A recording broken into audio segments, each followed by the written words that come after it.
일본 크루즈선 감염자가 600명을 넘어선 가운데 처음으로 사망자가 발생했습니다. 네, 이뿐 아니라 크루즈선에서 업무를 돕던 일본 공무원들의 감염도 잇따라 확인됐는데요. 일본 상황 알아보겠습니다. 이경아 특파원. 네, 도쿄입니다. 네, 코로나19 사망자 중에는 고령자들이 많았는데 이번 경우도 그렇습니까?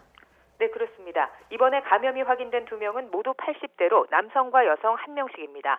남성은 지난 11일, 여성은 12일 각각 감염이 확인돼 배에서 내려 의료기관으로 옮겨졌는데요.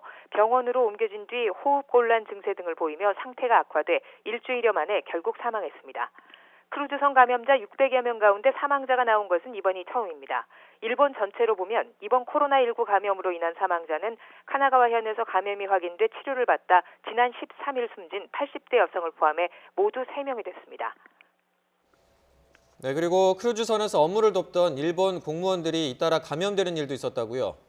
네, 그렇습니다. 후생노동성에서 조금 전인 오후 3시부터 기자회견을 열어 이런 사실을 밝혔는데요. 감염이 확인된 사람은 후생성 소속 40대 남성과 내각 관방 소속 30대 남성입니다. 두 사람은 지난 12일 선내에서 사무 업무를 도운 뒤 배를 떠나 요코하마 인근 민간 호텔에 묵은 것으로 확인됐습니다. 감염 사실을 모르는 상황에서 배 밖으로 이동해 바이러스를 확산시켰을 가능성이 제기되는 대목입니다. 후생성은 이들의 동선을 중심으로 농후 접촉자 등에 대한 조사를 철저히 실시하겠다고 밝혔습니다.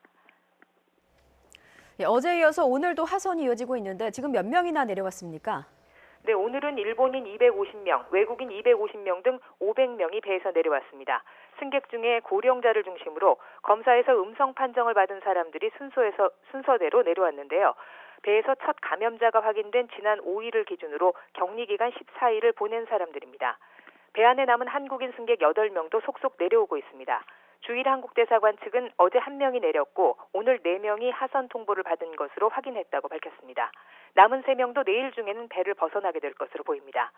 현재까지 크루즈선 감염자는 621명으로 늘었고 큐슈에서도 첫 감염자가 나오는 등 전국에서 환자가 속출하면서 일본 내 총 감염자 수는 700여 명을 넘어섰습니다.